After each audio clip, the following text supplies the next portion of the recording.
17장 1절에서 12절까지 말씀 보겠습니다.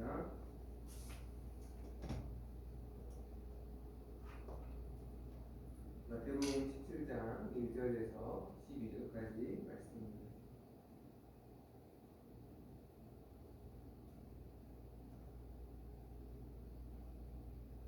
마태복음 17장 1절에서 12절 한 절씩 계속하겠습니다.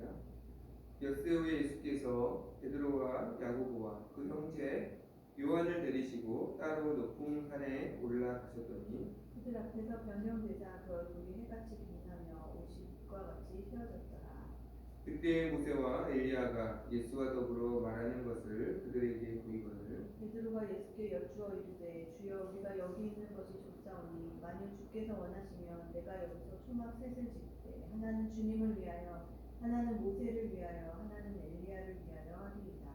말할 때에 호련히 빛난 구름이 그들을 덮으며 구름 속에서 소리가 나서 이르시되 이는 내 사랑하는 아들이요 내 기뻐하는 자니 너희는 그의 말을 들으라 하시는지라. 제자들이 듣고 엎드려 심히 두려워하니 예수께서 나와 그들에게 손을 대시며 이르시되 일어나라 두려워하지 말라 하시니 제자들이 눈을 들고 보매 오직 예수 외에는 아무도 보이지 아니하더라. 그들이 산에서 내려올 때에 예수께서 명하여 이르시되 인자가 죽은 자 가운데서 살아나기 전에는 본 것을 아무에게도 이르지 말라 하시니 제자들이 물어 이르되 그러면 어찌하여 서기관들이 엘리야가 먼저 와야 하리라 하나이까. 예수께서 대답하여 이르시되 엘리야가 과연 먼저 와서 모든 일을 회복하리라. 내가 너희에게 말하노니 엘리야가 이미 왔으되 사람들이 알지 못하고 임의로 대우하였도다. 인자도 이와 같이 그들에게 고난을 받으리라 하시니. 오늘 본문은 우리가 변화산 사건이다라고 흔히 이야기하는 그런 본문입니다.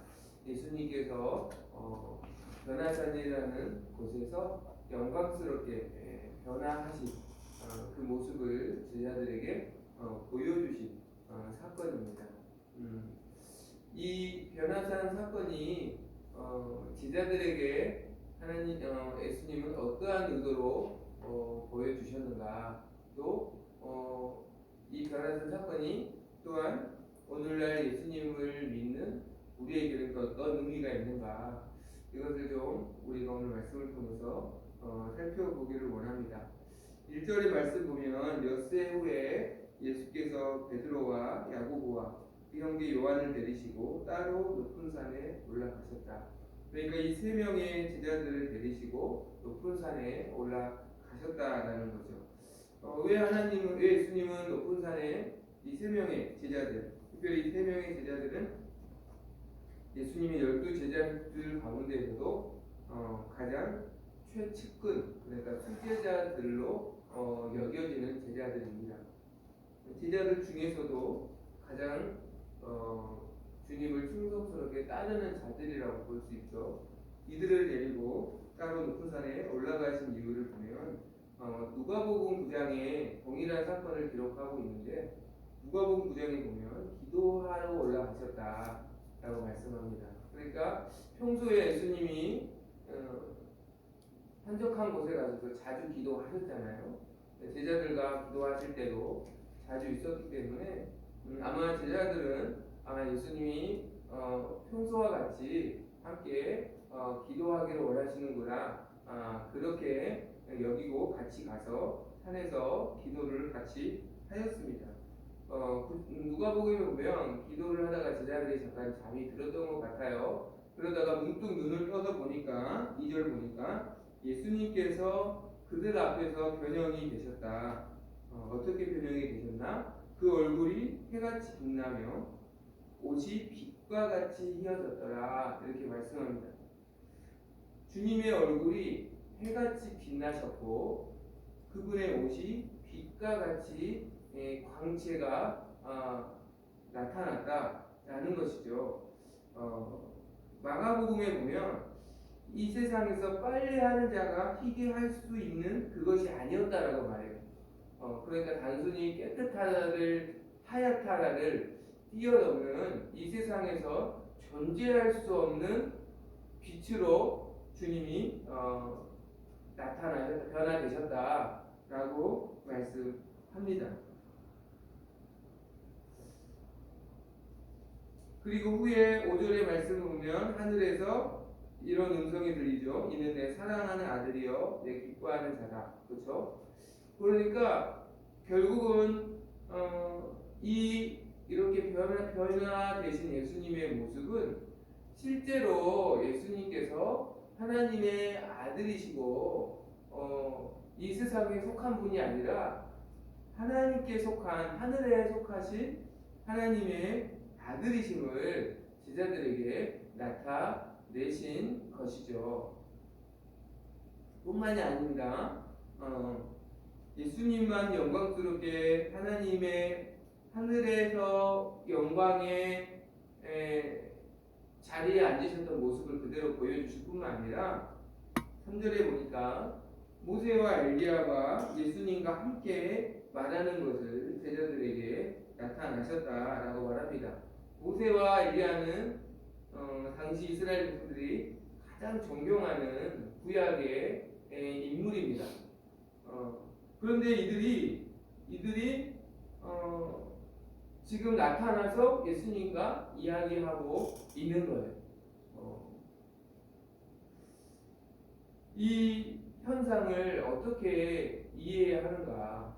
예수님이 하나님의 본래의 영광을 나타내시고 그리고 구약에서 가장 존경하는 이스라엘 백성들이 존경하는 엘리야와 모세와 함께 이야기를 하시는 이 사건을 이 모습을 보여주시는 의미가 무엇인가? 우리는 본문을 통해서 이 해답을 찾아봐야 되겠죠.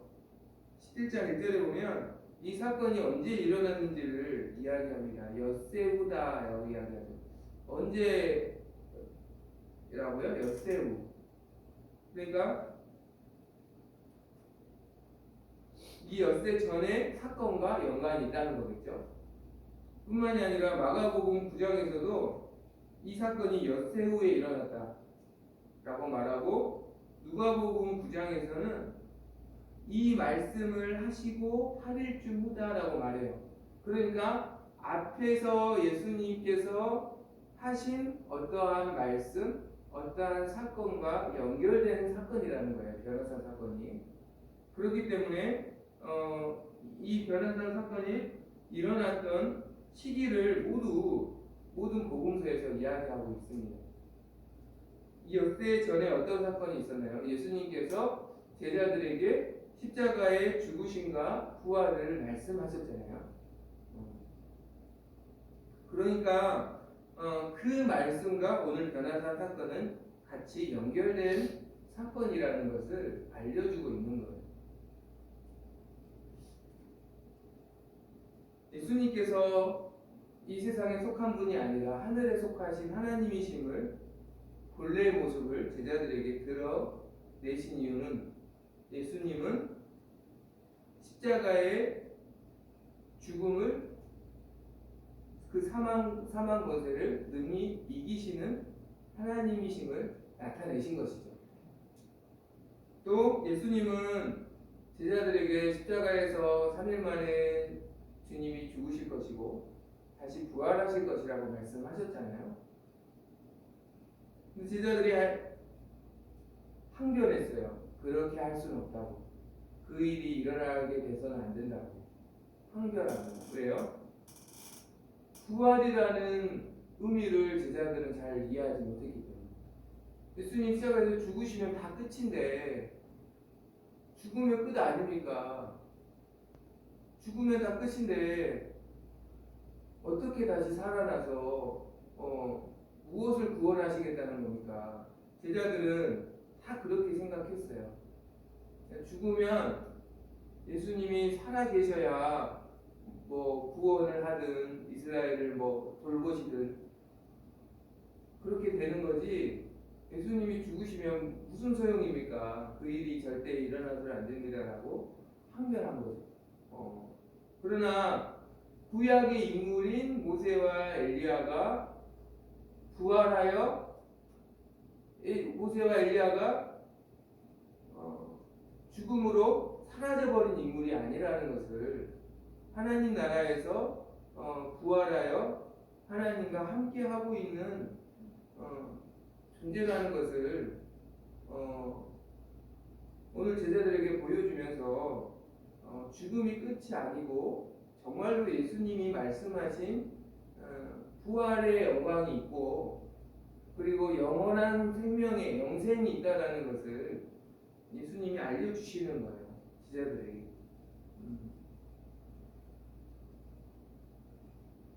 그래서 이 부활의 영광과 영원한 생명을 주님은 우리에게 주기를 원하시고 이를 위해서 십자가에 죽으실 것이라는 것, 이를 위해서 십자가에서 죽으셔야 한다는 것을 알려주시는 거예요.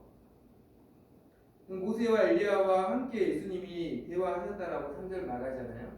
어떤 대화를 하셨는가? 누가복음 9장에 나옵니다. 어떤 대화를 하셨냐면 예수님께서 예루살렘에서 별세하실 것을, 그러니까 예수님께서 예루살렘에서 십자가에서 죽으실 것에 대해서 이야기를 나누셨다라고 이야기를 하고 있는 거예요. 그러니까 예수님은 이 변화선 사건을 통해서 부활이 있다. 그리고 영원한 생명이 있다. 그래서 이를 위해서 주님이 예루살렘에서 십자가에 지셔야 한다는 것, 지실 것이라는 것을 제자들에게 말씀하시는 거예요. 그래서 너희들도 죽음이 끝이 아니고 죽음 뒤에 나를 따르는 자에게는 부활이 있고 영원한 생명이 있음을 믿고 너희도 나의 말에 순종하여서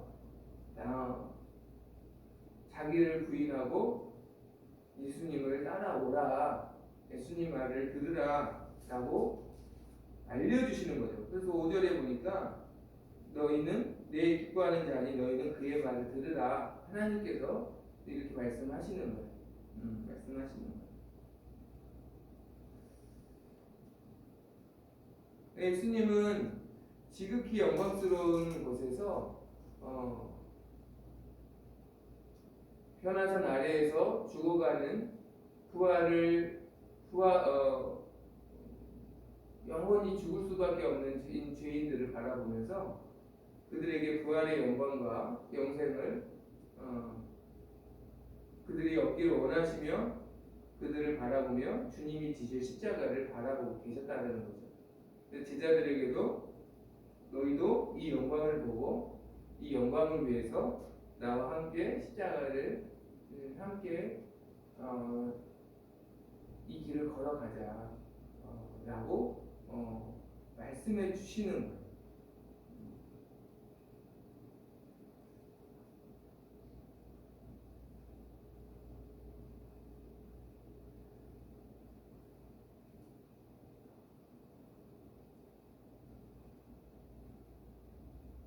하나님의 영광이 뭡니까? 하나님의 하나님 되심을 알게 하시는 것이 하나님의 영광입니다. 하나님의 하나님 되심을 내가 경험하는 것, 하나님께서 그것을 알게 해주시는 것, 그것이 하나님의 영광입니다. 우리는 그것을 흔히 은혜 받았다라고 말하기도 합니다. 하나님께서 하나님의 하나님 되심을 나타내시고 우리에게 영광을 보여주시고 또 은혜를 주시는 이유는 무엇일까? 한마디로 말하면 하나님 말씀에 순종하라고 보여주시는 거예요. 하나님 말씀에 순종하라고. 더 힘을 내어서 더 소망을 가지고 하나님께 하나님 말씀에 순종하라고 은혜를 주시는 거예요. 은혜를 주시는 거예요. 그래서 하나님의 영광을 우리가 볼 때는 하나님께서 내게 어떤 말씀을 하셨는가를 우리는 연결시켜야 합니다. 이것을 연결시키지 않으면 우리는 하나님께서 보여주신 영광에 그냥 취하게 되어 있어요.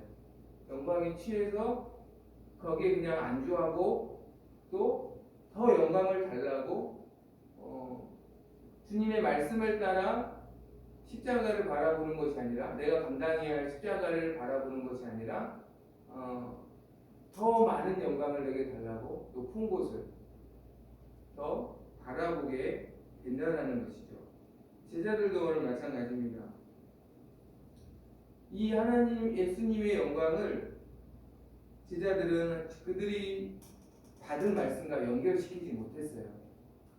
그래서 4절에서 베드로가 이렇게 말합니다. 우리가 여기 있는 것이 좋사오니 만일 주께서 원하시면 내가 여기서 초막 셋을 짓되 하나는 주님을 위하여, 하나는 모세를 위하여, 하나는 엘리야를 위하여 하리라. 그러니까 여기 계속 있고 싶다는 거예요. 계속 우리가 이 영광을 우리만 계속 얻었으면 좋겠습니다. 계속 우리가 이 상태를 유지했으면 좋겠습니다. 계속 이 영광을 우리가 누렸으면 좋겠습니다. 라고 지금 말하고 있는 것이죠. 주님은 십자가의 부활, 십자가 죽음 뒤에 부활과 영생이 있음을 너희가 믿고 나와 함께 십자가를 지자라고 말씀하시는데, 제자들은 보여주신 그 영광을 지금 취해서 거기에 머물고 싶다는 거예요. 자기들만 계속 그 영광을 바라보고 싶다는 거죠.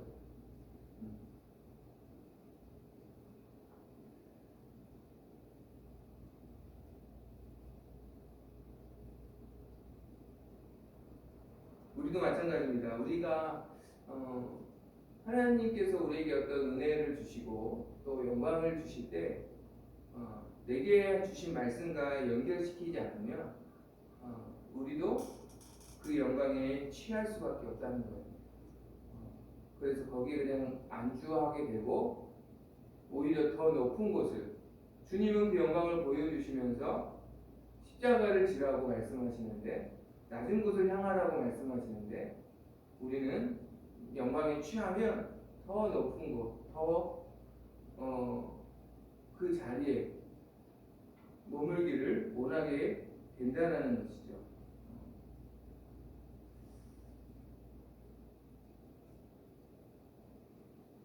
나중에 예수님께서 십자가에서 죽으시고 부활하신 뒤에야 제자들은 예수님의 말씀을 기억하고 그들은 영광의 특별히 이 세 명의 제자들은 모두 다 초대교회의 지도자들이 되었는데 그들은 그 영광의 자리에서 자신들의 지어야 할 십자가를 바라보며 사역을 하였고 나중에는 예수님과 같이 그 십자가의 길을 걸어가는 자들이 된 것을 우리는 알 수 있습니다. 중요한 것은 이것이 단번에 안 된다 할지라도 주님께서 우리에게 그분의 영광을 나타내실 때 우리가 주님이 내게 주신 말씀을 항상 기억하고 그 말씀을 따라서 내가 감당해야 할 사명의 자리, 십자가의 자리, 내가 순종해야 할 나의 역할, 그 책임을 놓쳐서는 안 된다는 것이죠.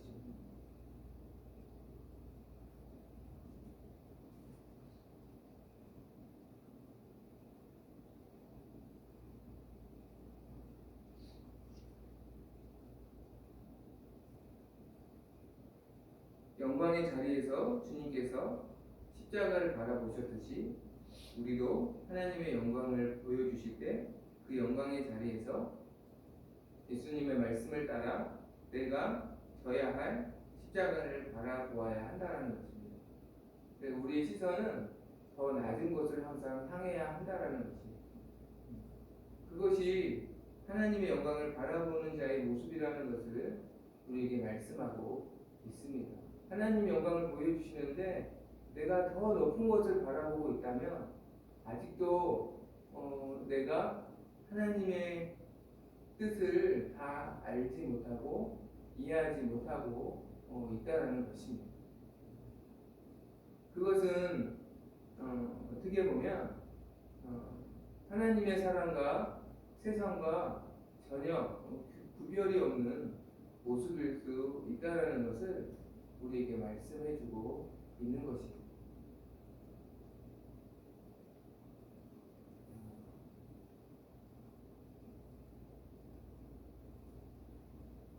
우리가 하나님께서 보여주신 영광을 바라볼 때 그분의 말씀을 따라 우리가 져야 할 십자가를 바라볼 수 있기를 소망합니다.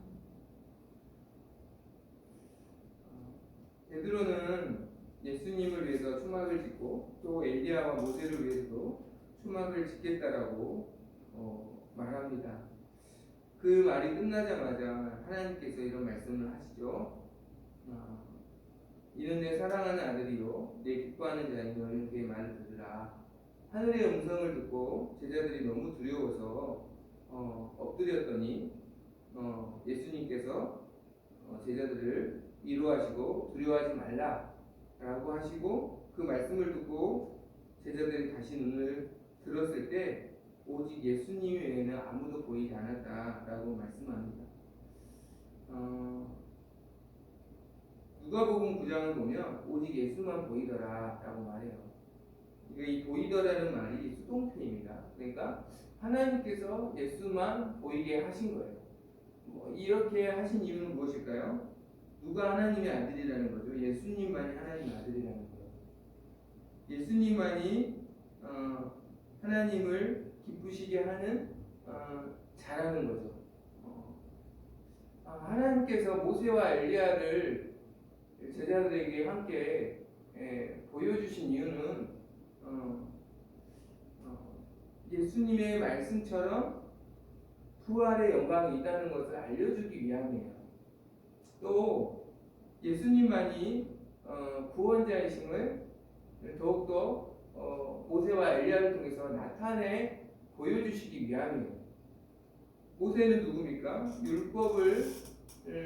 모세를 통해서 이스라엘 백성에게 율법을 주셨잖아요. 그러니까 모세는 사실 율법을 의미합니다. 하나님의 율법, 말씀. 그래서 그 말씀을 십자가에서 성취하신 분이 예수님이죠. 그리고 선지자, 엘리야는 선지자의 대표로 오늘 나타났는데 선지자가 끊임없이 예언했던 대상은 메시아입니다. 그래서 선지자의 예언대로 이 땅에 오셔서 모세가 기록한 말씀대로 구원을 성취하신 분이 예수님이라는 거죠. 그러니까 모세와 엘리야의 역할은 예수님이 구원자이심을 나타내는 역할이에요. 예수님과 어떤 동등된 영광을 가진 자여서 나타난 것이 아니라 예수님의 영광을 보여주고 예수님의 구원자이심을 가리키는 역할로 오늘 하나님은 모세와 엘리야를 나타내 보여주신 거예요. 그래서 하나님께서 예수만 보이게 하셨다. 초막 셋을 짓겠다는 것은 베드로의 눈에는 세 명이 다 동등해 보였다는 거예요. 우리가 은혜를 받으면 하나님과 관계되는 것들이 다 좋아 보입니다.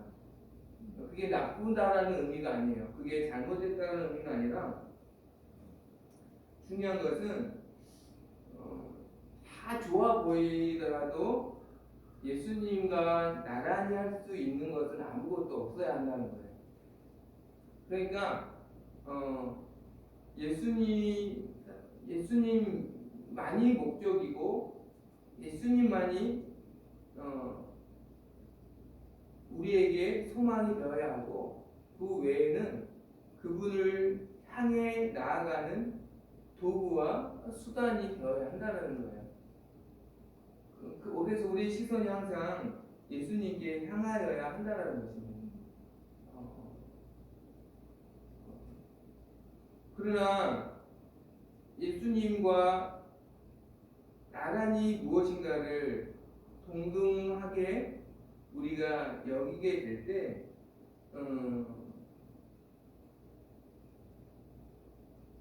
그것은 또 하나의 어떤 우상, 본질을 잃어버리는 우리의 신앙생활이 될 수 있다는 것을 오늘 알려주고 계시는 것이죠.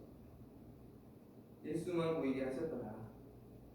우리의 시선이 항상 예수 그리스도를 향해야 할 줄로 믿습니다. 이것을 놓치면 다 놓친다는 거죠. 다 잃어버린다는 거죠. 다 의미가 없어진다는 거죠. 이것을 경계해야 한다는 것을 말씀하고 있고, 또 반면에 모세와 엘리야를 보세요. 오직 예수님만 나타내시고 그 역할을 하고 사라져 버리잖아요. 오직 예수님만 모세와 엘리야가 제자들에게 어떤 이야기를 했다, 뭐 인사라도 했다, 이런 말씀이 없죠. 예수님의 말씀을 증명하고 예수님이 구원자이심을 그들이 나타내고 제자들의 시야에서 사라져 버렸어요. 그러니까 우리도 하나님의 사람의 역할도 오직 예수님만 나타내는 삶을 살아야 한다는 것이죠. 모세와 엘리야처럼 하나님이 내게 주신 모든 것을 통해서 오직 예수님만 나타내는 삶이 되어야 한다는 것입니다.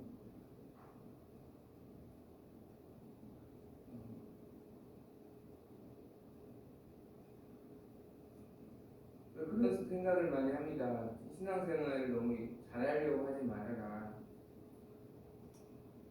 뭐 잘하면 좋죠. 잘하면 좋은데 중요한 것은 이것이 나를 나타내려는 욕심이 들어갈 수 있는 여지가 많기 때문에 지나치게 잘하려고 하기보다는 은혜를 받은 만큼 신앙생활 하는 것이 가장 안전하지 않을까, 이런 생각을 합니다. 주님이 우리에게 주시는 은사, 물질, 명예, 직분, 이 모든 것들은 하나님의 아들이신 예수 그리스도를 나타내는 데 사용하라고 주신 것인 줄 믿습니다. 다시 한번 정리하도록 하겠습니다. 변화산 사건을 통해서 예수님이 하나님의 영광을 나타내 보여주신 이유, 모세와 엘리야를 보내주신 이유, 예수님은 죽음을 이기시는 하나님이시라는 것을, 모세와 엘리야의 구약의 인물이 구약으로 죽음으로 끝난 게 아니라 하나님 안에서 지금도 부활한 몸으로 영원한 생명을 얻고 있음을 보여줌으로써 주님이 이 영원한 생명을, 이 부활의 영광을 우리에게 주시기 위해 십자가를 지신다는 것을, 또 너희도 나와 함께 십자가를 이 길을 가자고 말씀해 주셨다는 것을, 우리의 시선이 오직 우리의 구원자이신 예수님을 바라보고 또 그분을 나타내는 우리의 삶이 되기를 간절히 소망합니다. 사랑하고